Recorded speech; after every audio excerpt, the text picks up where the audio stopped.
Hello everyone, welcome back to Naomi's Bookshelf. It has been a little while since I filmed a video. August has been hectic and busy, and I think I needed a break. So I'm ready to go for September, and I'm very excited to jump into my TBR, which is a little fun. I was struggling to figure out what I wanted to read, and then I found out about Becca's Bookopoly. So this is a very small paper. It's like the size of my hand. But I printed this off, and we are going to do a Bookopoly TBR. So let's have an adventure with it.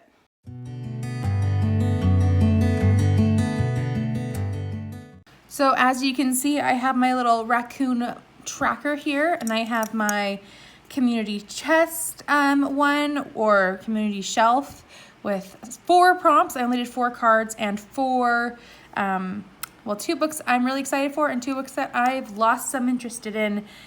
So those are my 2 options. Now we're gonna roll on these giant dice. And we're gonna roll 5 times.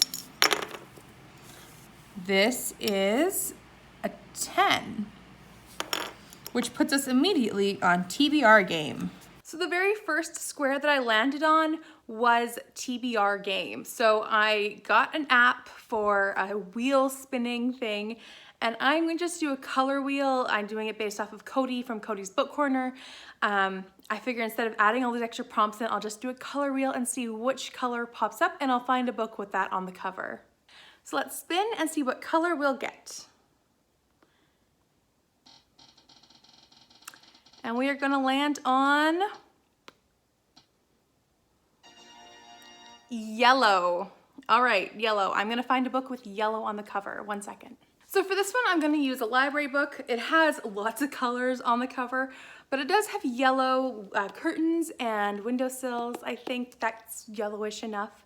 So this is called A Study in Murder. It's by Callie, Hutton. I actually received an ARC of this, and I massively fell behind on a lot of ARCs, and so I want to really get to them, and I'm hoping physically reading it will help. So this one is about Victorian England, where I believe an author who is like Sir Arthur Conan Doyle writes mysteries, but then he is accused of committing a murder due to this. So this is the first book in a series, and it will be a good one to read, I think. Hopefully it's fast, cozy, mystery-esque, and I'm really looking forward to it. Roll number 2 is it was, even though it lost the number, I did see it was a 7. So 7. 1, 2, a community shelf. Let's see what I get. And this would be a classic. So the next prompt that I landed on was community shelf, and that would be a classic. If I can get it close enough. Classic.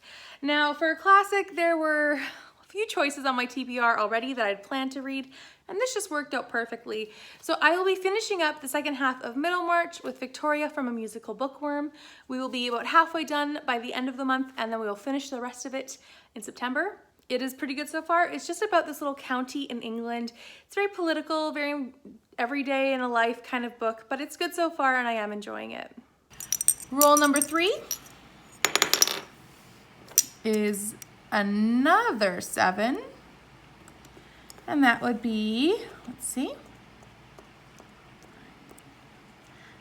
a sequel. So the next prompt that I landed on was a sequel, and I will be reading The Hound of the Baskerville by Sir Arthur Conan Doyle for my reading of Sherlock Holmes. This is book 3 in the series. Berna from Berna's Bookish Adventures and I are reading the books 1 month at a time in order, and this is the next one on our list. And it should be a good one. I have read it recently-ish, and I remember a lot about it, but I'm expecting to have a great time, like always, with that particular mystery. Roll number 4 is a 3. So we are going to land on a water on the cover. So the next prompt that I landed on was water on the cover, and I managed to have the sequel to The Pharaoh's Daughter, which I read in July and loved.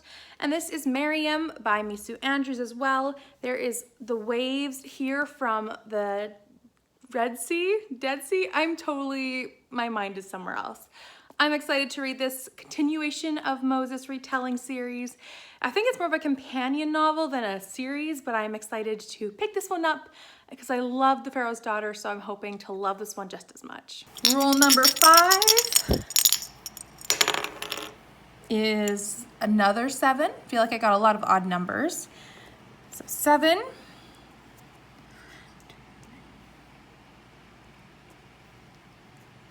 A book set in the future.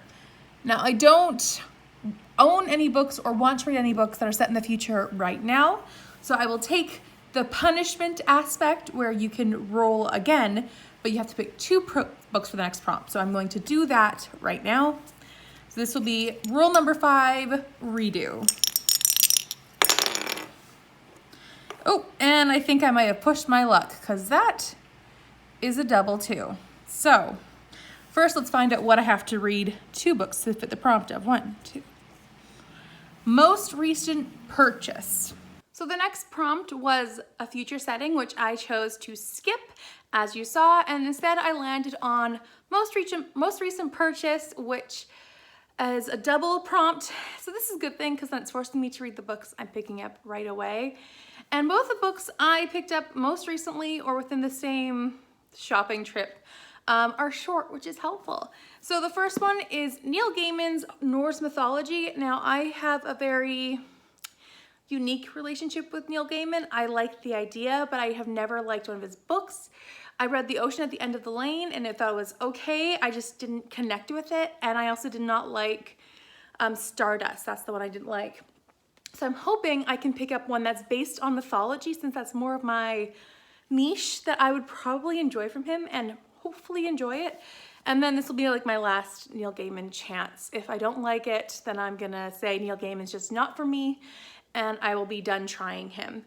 The other one is an Agatha Christie, so that's even better, as I do read an Agatha Christie book a month. This one is Taken at the Flood. I don't know anything about it. It's a Hercule Poirot. Let me read the back. A few weeks after marrying an attractive widow, Gordon Claude is tragically killed by a bomb blast in the London Blitz. Overnight, the former Mrs. Underhay finds herself in the sole possession of the Claude family fortune. Shortly afterward, Hercule Poirot receives a visit from the dead man's sister-in-law, who claims she has been warned by spirits that Mrs. Hayes' first husband is still alive. Poirot has his suspicions when he's asked to find the missing person, guided only by the spirit world. Yet what mystifies Poirot the most is the woman's true motives for approaching him. So that sounds interesting. So yeah, I found this one at a used bookstore and this one at the thrift store, and I will be picking these up for my most recent purchases. Now for roll number 6, and hopefully last roll. Perfect. 5. 1. And that would be a small book, under 300 pages. So the next prompt that I landed on for my final book, for my final roll for that double, was under 300 pages. And I will be buddy reading this with my cousin, Megan from Megan's Story Girl. And this one will be Agnes Grey by Anne Bronte. I have never read an Anne Bronte book, and I would like to. We had also planned to read Shirley in October, so we're kind of working our way a little bit through it. She's read most of the Brontes already though. So this will be my first Anne Bronte. I'm excited to pick it up. My cousin said it's something about a governess and a little dark and gothic. So I'm excited to read it, to find out. From what I looked at online, I don't own a copy. It said it's like 250 pages, so it's definitely under 300 pages, at least in some editions, and I'm counting it. So aside from that stack there, I also have some library books, book club books I need to get to. So here's the stack. It's not that giant this month. So The Huntress is being read by my book club for October. I'd like to get a jump on it so I can share my copy. I have The Parker Inheritance, which I'm excited to continue in. I'm a little bit through and I'm really enjoying it. The Girls' Weekend by Jodi Graham. I had an arc of this as well, so I really like to get to that one ASAP. Life After Darkness by Michelle Knight, which is the Cleveland kidnapping case. This is her second book, which is what I was really wanting to find out about, like how she's adapted to life after the fact. Then I have another depressing or saddish one that's called, let's see if I can get the title right, 3,096 Days in Captivity by Natasha Kampusch. And this is a very similar story to Michelle Knight's and a child being kidnapped at 10 years old in being held captive for almost 10 years. The last one is my Stephen King that I did not get to in August, and I haven't yet. I think it scares me to death, and I'm really not sure if I'm gonna find time. So this will be Rose Madder. I would really like to finish it and really like to try a Stephen King. So that's a hopeful potential. So yeah, I also have one other book, which is a library book and a book club book. So I need to read Strange the Dreamer by Laini Taylor. I have never read a Laini Taylor book, and my book club is reading this for September, so I need to get a move on. I do not think I'll finish it in August, so I'm putting it on my September TBR as I need to have read by the 9th of September. So I'll be reading Strange the Dreamer, and that one should be a good experience, I hope.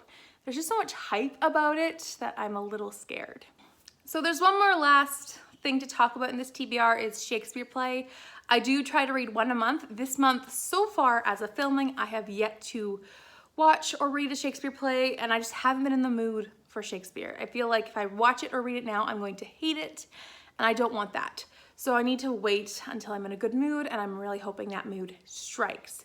But if not, I will read 2 Shakespeare plays in September. I don't know which they are. ShakeTube is going on for all of September, and there are several plays suggested in that. So I will see and pick and choose what I'd like to read. There are maybe 20-something Shakespeare plays I have not read yet, and I would like to chip away at those. I'd like to chip away at those in a reasonable time manner. So hopefully I'll finish one this month. If not, I'll read 2 in September, and I will have hopefully a good time with Shakespeare again. I think this month has just been an off month for me, and I'm taking it a bit easy. Thank you so much for watching this video. Please let me know in the comments down below if you're doing Bookopoly or ShakeTube. I would love to hear from you. Also, if you want to buddy read any of these books, let me know, because I would like to, except for Middlemarch, because I'm already halfway through. But otherwise, please let me know. I would love to have a little discussion about the books that helps me push into them and force myself to read when I'm kind of feeling off, and then it always makes me feel better. Anyways, I hope you're having a great day. Please like this video if you liked it, and subscribe if you're new and you'd like to see more content from me. I will see you next time with another video. Bye for now.